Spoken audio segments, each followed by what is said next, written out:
Roti itu ketika didoakan benar-benar menjadi tubuh Yesus. Anggur itu ketika didoakan benar-benar menjadi darah Yesus, bukan lambang.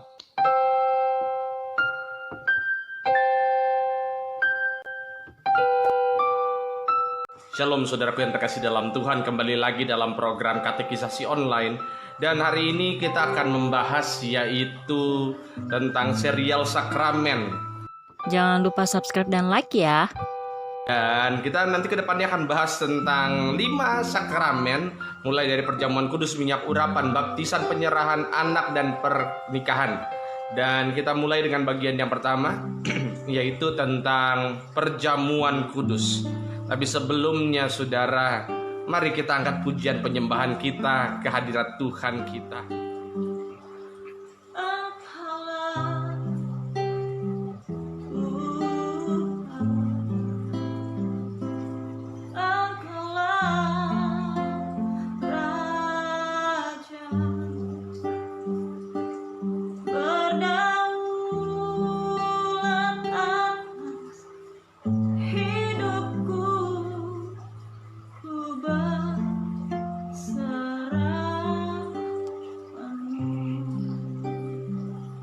Sekarang kita masuk ke dalam bagian yaitu sakramen perjamuan suci.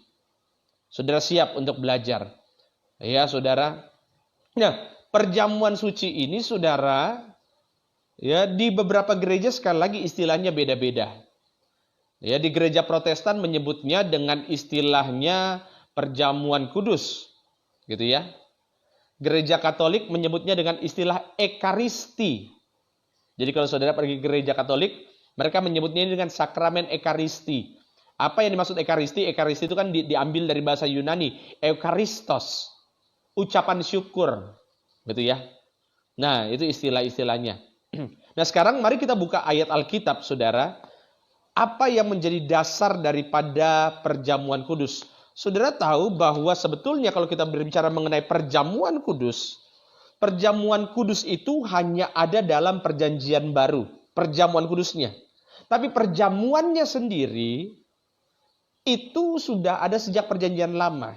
Ketika bangsa Israel mau keluar dari tanah Mesir, Musa bilang kalian lakukan perjamuan. Cuma isinya salah satunya adalah sayur pahit dan lain-lain. Tujuan daripada perjamuan yang dilakukan oleh bangsa Israel adalah mempersiapkan dirinya untuk keluar dari perbudakan menuju pada kebebasan.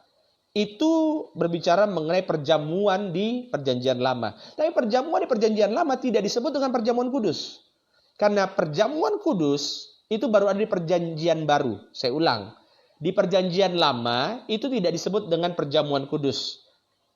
Ya, itu perjamuan Paskah namanya. Tapi di perjanjian baru, ya, itu disebut dengan perjamuan kudus. Kenapa? Karena di perjanjian lama, saudara lihat, di perjanjian lama merayakan peristiwa mereka keluar dari perbudakan menuju kepada tanah perjanjian. Perjanjian baru maknanya diubah.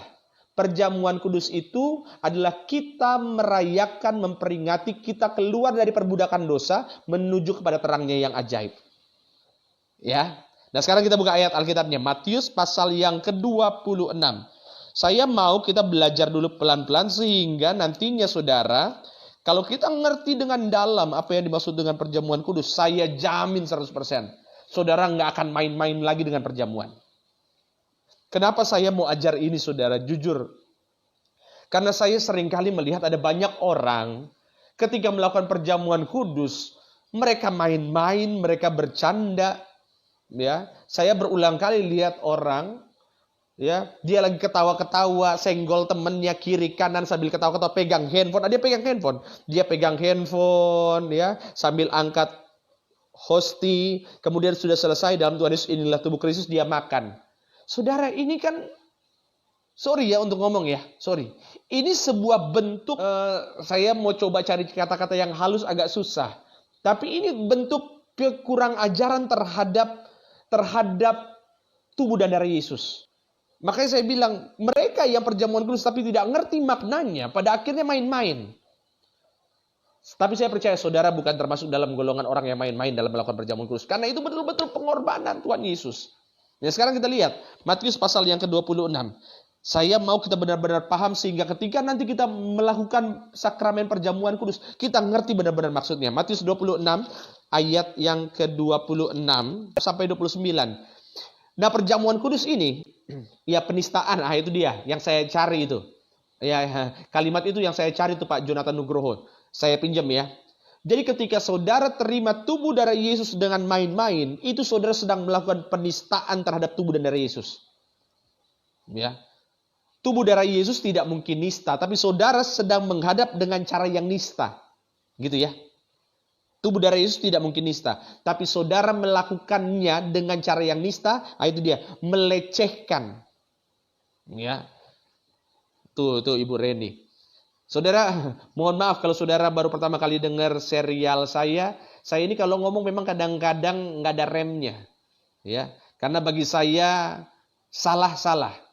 Dan saya berusaha untuk ya kita itu untuk kembali kepada tracknya. Nah, Pak Ardianto bilang meremehkan. Nah, itu dia. Ya, meremehkan, tidak menghargai. Itu betul tuh. Ibu Relisma tidak menghargai. Nah, perjamuan suci sendiri itu yang tetapkan adalah Tuhan Yesus. Makanya dibilang sakramen. Sakramen itu adalah upacara yang Tuhan sendiri yang suruh. Lihat ya. Matius 26 ayat 26 sampai 29. Dan ketika mereka sedang makan, Yesus mengambil roti, mengucap berkat, memecah-mecahkannya, lalu memberikannya kepada murid-muridnya dan berkata, "Ambillah, makanlah. Inilah tubuhku." Perhatikan, saudara kalau punya stabilo, saudara lihat itu bagian terakhir ayat 26 dari Matius 26. Inilah tubuhku. Saudara perhatikan baik-baik itu ya. Sesudah itu ia mengambil cawan, mengucap syukur, lalu memberikannya kepada mereka dan berkata, "Minumlah kamu semua dari cawan ini. Sebab inilah darahku, darah perjanjian yang ditumpahkan bagi banyak orang untuk pengampunan dosa.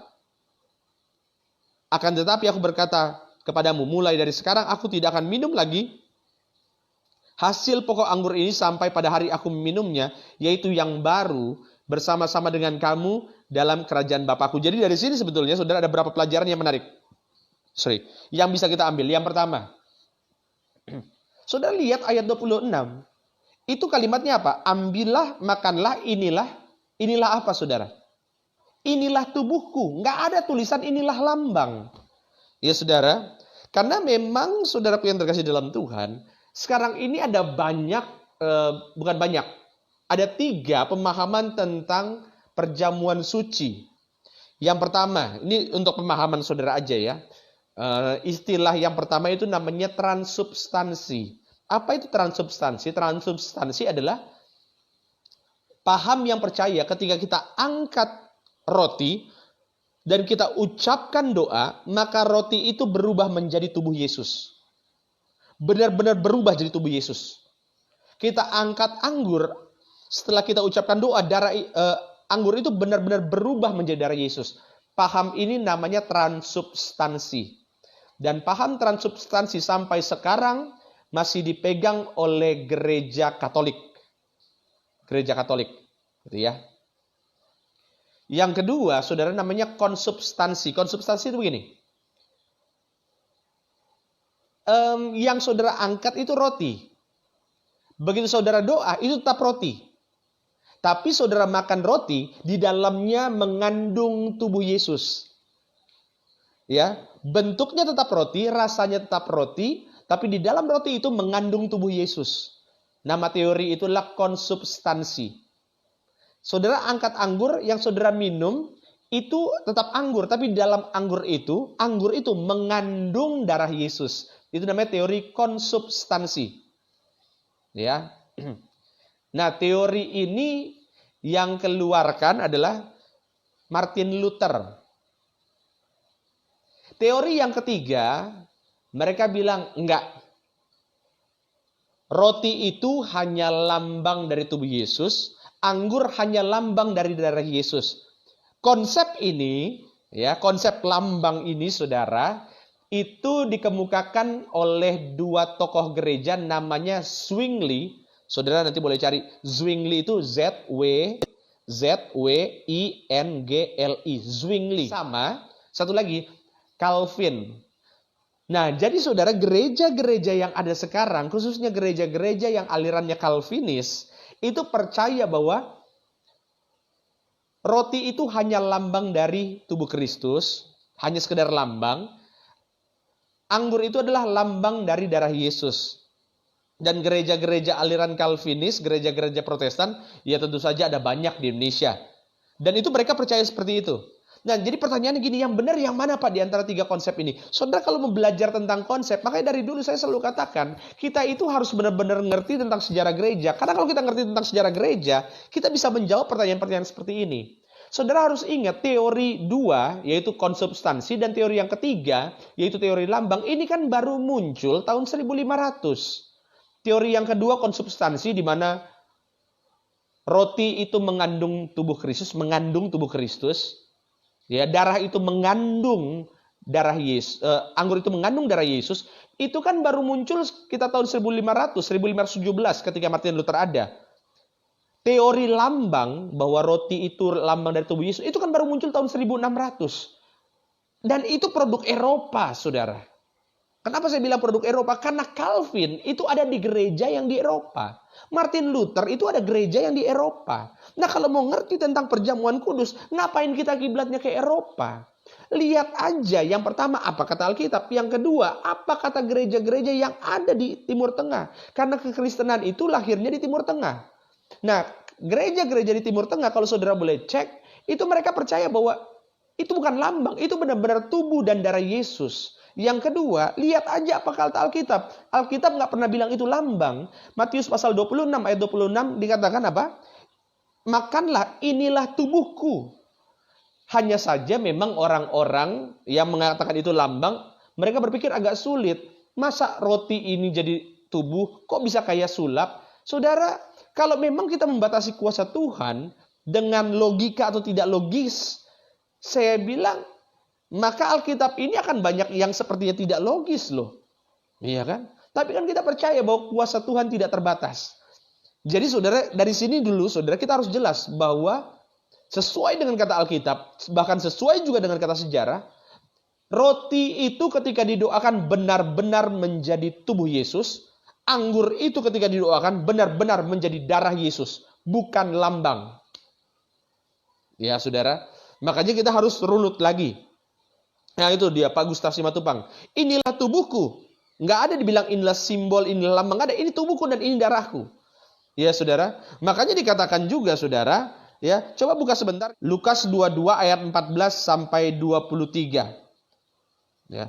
Ketika tiba saatnya Yesus duduk makan bersama-sama dengan rasul-rasulnya, katanya kepada mereka, aku sangat rindu makan Paskah ini bersama-sama dengan kamu sebelum aku menderita. Sebab aku berkata kepadamu, aku tidak akan makannya lagi sampai ia beroleh kegenapannya dalam kerajaan Allah. Ayat 17, perhatikan. Kemudian ia mengambil sebuah cawan, mengucap syukur, lalu berkata, ambillah dan bagikanlah ini di antara kamu. Sebab aku berkata kepadamu, mulai dari sekarang ini, aku tidak akan minum lagi hasil pokok anggur sampai kerajaan Allah telah datang. Lalu ia mengambil roti, mengucap syukur, memecah-mecahkannya dan memberikannya kepada mereka. Katanya, inilah tubuhku. Nggak ada saudara istilah lambang, nggak ada itu saudara. Gitu ya. Dan ketika kita berbicara mengenai perjamuan kudus, saudara, ternyata memang sejak zaman perjanjian baru, ada banyak orang yang main-main dengan perjamuan kudus. Ya mereka terimanya sembarangan. Kenapa kita bisa tahu itu? Karena Paulus pernah menegur orang-orang yang terima tubuh dari Yesus dengan cara yang sembarangan. Saudara pasti udah pernah dengar ayat ini. 1 Korintus 11. Ya, 1 Korintus 11. Ayatnya yang ke-27. 1 Korintus 11 ayat 27. Mulai dari ayat 26 dulu. 1 Korintus 11 ayat 26. Sebab setiap kali kamu makan roti ini dan minum cawan ini, kamu memberitakan kematian Tuhan sampai ia datang. Jadi tujuan utama daripada perjamuan kudus adalah kita itu mengingat tentang pengorbanan Yesus. Yang kedua, memberitakan tentang kematian Tuhan sampai ia datang. Jadi yang ketiga, menyambut kedatangan Tuhan. Saya ulang. Jadi perjamuan kudus itu saudara, tujuan utamanya adalah mengingat pengorbanan Yesus di atas kayu salib. Yang kedua, memberitakan tentang kematian Tuhan. Yang ketiga, untuk menyambut Tuhan Yesus. Makanya kalau gembala sidang saya sering bilang begini, bahwa perjamuan kudus itu kita sedang menyambut second coming-nya Tuhan Yesus. Kedatangan Tuhan Yesus yang kedua. Ayat 27. Jadi barang siapa, lihat, dengan cara yang tidak layak makan roti atau minum cawan Tuhan, ia berdosa terhadap tubuh dan darah Tuhan.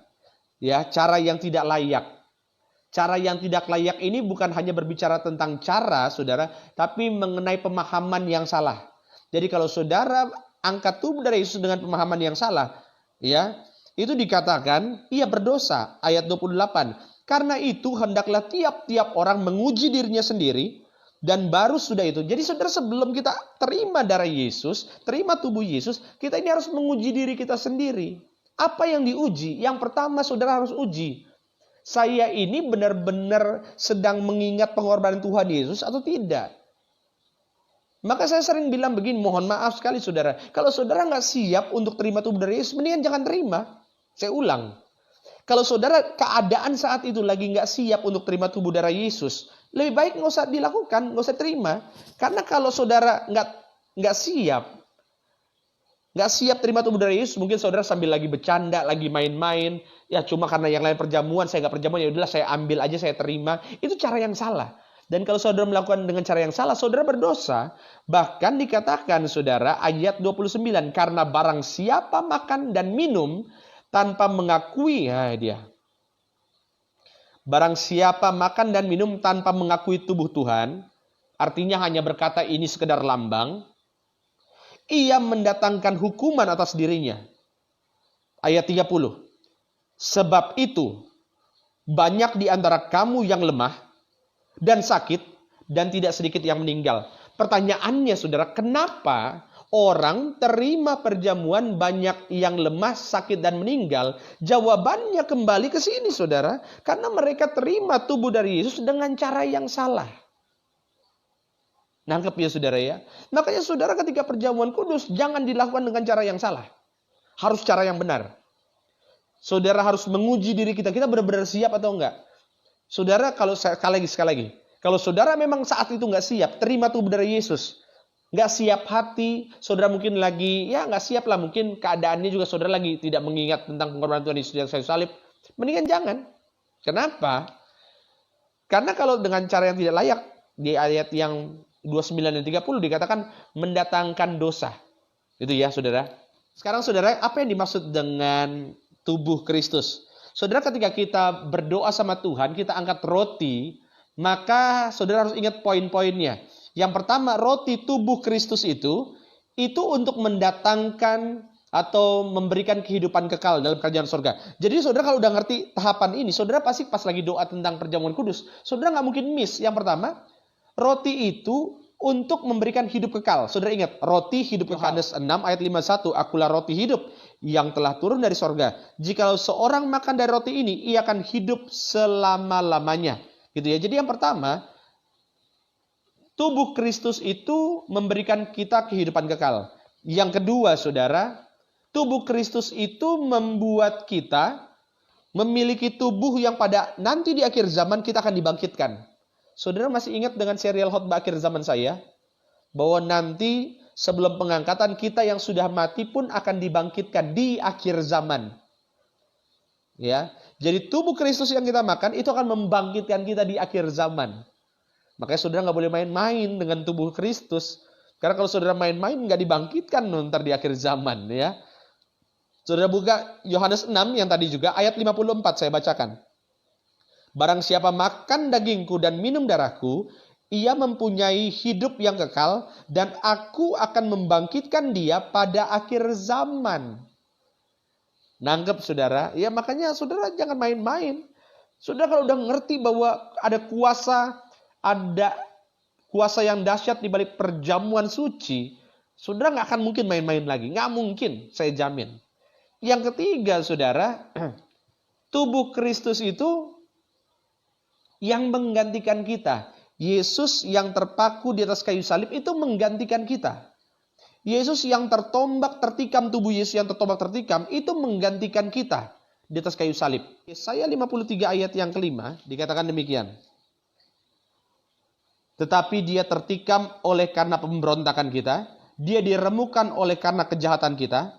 Ganjaran yang mendatangkan keselamatan bagi kita ditimpakan kepadanya. Dan oleh bilur-bilurnya kita menjadi sembuh. Yang pertama, tubuh Kristus itu adalah memberikan kita kehidupan kekal dalam kerajaan sorga. Yang kedua, tubuh Kristus itu membangkitkan kita di akhir zaman. Yang ketiga, tubuh Kristus itu menggantikan kita sehingga kita tidak terkapar karena sakit penyakit.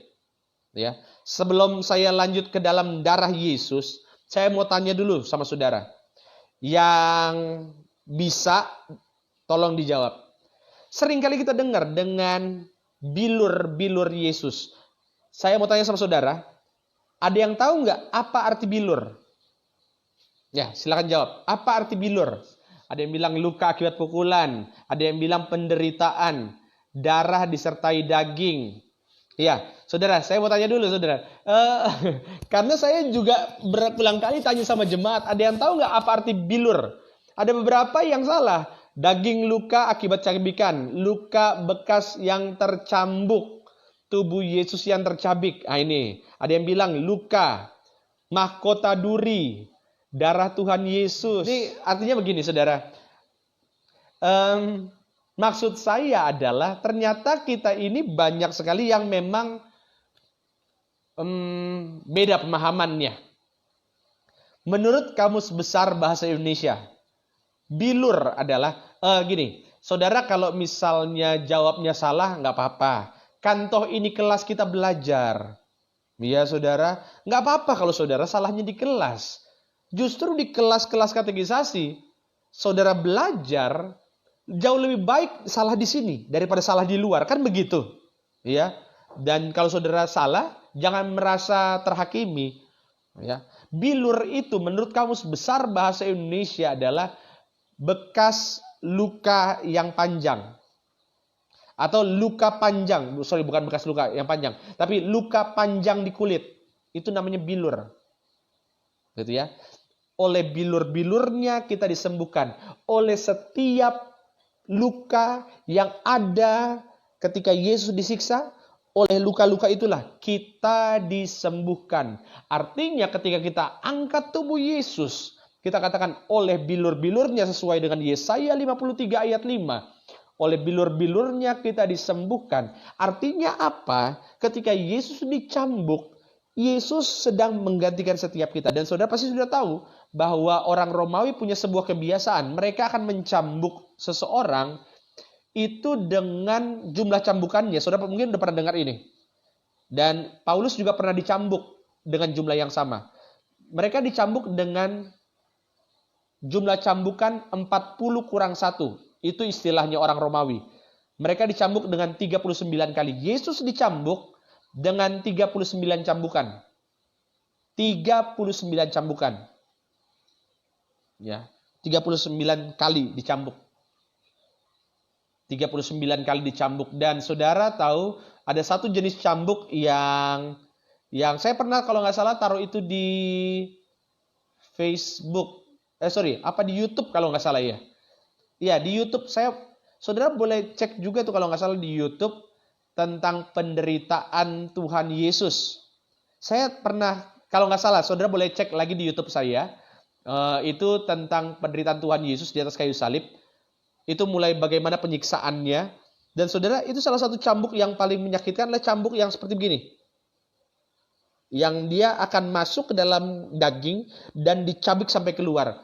Saudara pernah nonton film The Passion of the Christ? Film The Passion of the Christ menurut pakar kedokteran di Israel dikatakan bahwa film The Passion of the Christ hanya menunjukkan 30-40% penderitaan Yesus yang asli. Saya ulang, film The Passion of the Christ kita nonton kan begitu menyakitkan kan? Aduh, Tuhan Yesus disiksa begitu, kita aja sampai mau nangis, ya. Dan saya punya teman bukan orang Kristen, dia nonton film The Passion of the Christ, dia rasakan, Tuhannya orang Kristen disiksa, dia gara-gara film itu bertobat masuk Kristen. Ya, tapi gini. Film The Passion of the Christ kita saja sudah tersentuh. Tapi film itu hanya menunjukkan 30-40% penderitaan Tuhan Yesus di atas kayu salib. Kenapa begitu Bapak Ibu? Saudara perhatikan, Yesaya 52 ayatnya yang ke-14. Perikopnya hamba Tuhan yang menderita. Seperti banyak orang akan tertegun melihat dia yang disiksa itu begitu buruk rupanya, bukan seperti manusia lagi. Jadi Yesus ketika dia dicambuk dia dicambuk saudara, dia dicambuk, itu bentuk tubuhnya bukan kayak manusia lagi. Film The Passion itu masih kelihatan kayak manusia kan? Iya, kayak manusia. Tapi aslinya Yesus itu dicambuk, benar-benar habis dicambuk itu benar-benar bentuknya, bentuk wajahnya itu benar-benar bukan kayak manusia. Saudara lihat, dan Yesus rela lakukan itu semua untuk kita. Dan kalau saudara udah ngerti kebenaran ini, saudara masih mau main-main dengan perjamuan kudus, saya bilang itu penistaan, itu merendahkan. Ya saudara, makanya kalau saudara ngerti kebenaran ini, nggak mungkin main-main dengan perjamuan kudus. Itu tubuh. Sekarang kita lihat darah Yesus. Darah Yesus yang pertama, saudara. Apa yang Yesus berikan ketika dia berikan darahnya? Yang pertama, bahwa Lukas, saudara catat aja gitu ya. Lukas pasal 22 ayat 20. Ini darah Yesus. Lukas 22 ayat 20 dikatakan bahwa, saya bacain aja loh. Lukas 22 ayat yang ke-20 dikatakan, demikian juga dibuatnya dengan cawan. Ini darah ya, tadi kita ngomongin tubuh, sekarang kita ngomongin darah. Lukas 22:20, demikian juga dibuatnya dengan cawan. Sesudah makan, ia berkata, cawan ini adalah perjanjian. Cawan itu tempat minum. Cawan inilah perjanjian baru oleh darahku yang ditumpahkan bagi kamu. Jadi perjamuan darah Yesus itu adalah darah perjanjian yang baru. Kenapa? Karena perjanjian lama, darahnya itu pakai darah domba. Tapi ketika di Yesus, semua perjanjian yang lama itu diganti dengan perjanjian yang baru. Artinya apa? Sejak Yesus dikorbankan di atas kayu salib, kita nggak perlu lagi bawa domba kambing untuk sembelih. Gitu ya.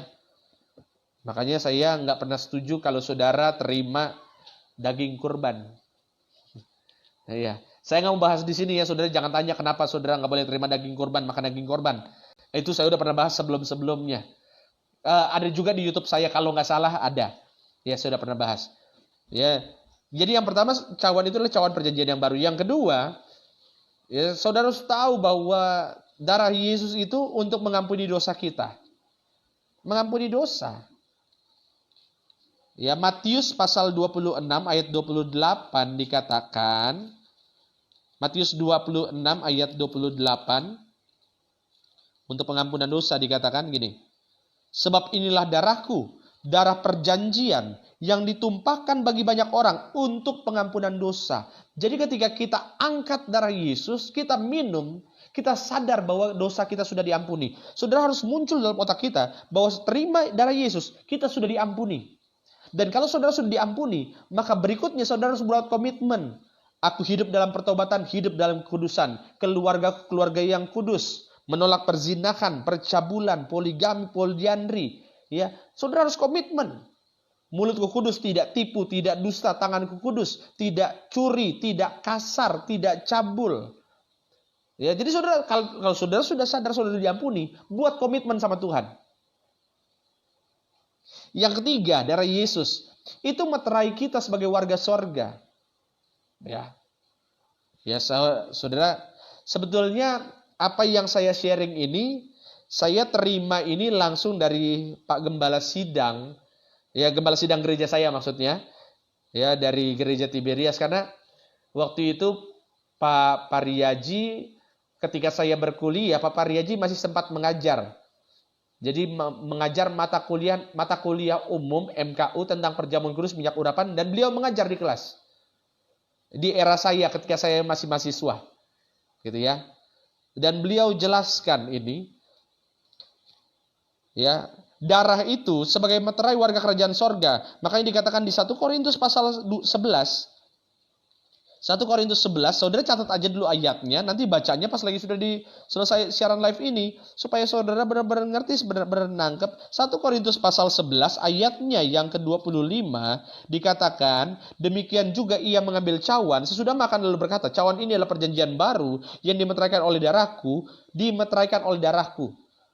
Perbuatlah ini setiap kali kamu minumnya menjadi peringatan akan aku. Ya.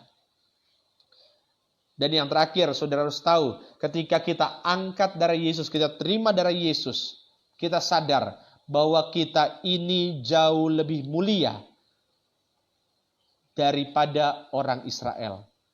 Loh, kok bisa begitu, Pak?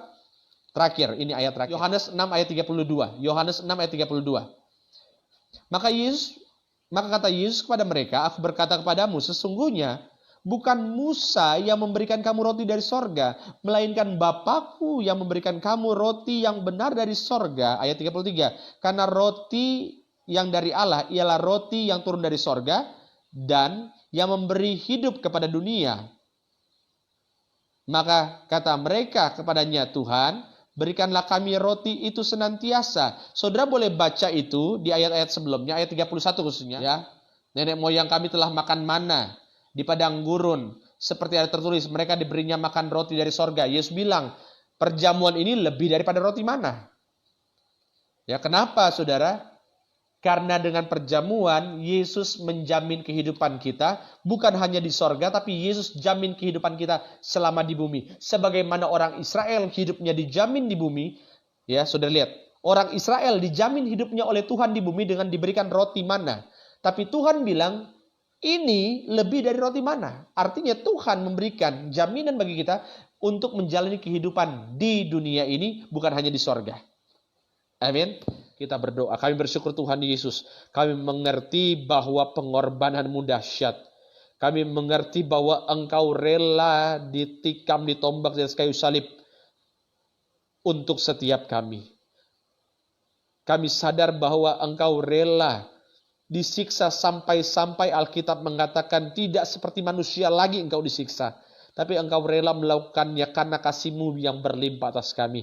Itu sebabnya hari ini kami berkomitmen. Setiap kali kami akan melakukan perjamuan kudus, kami akan melakukannya dengan penuh rasa hormat.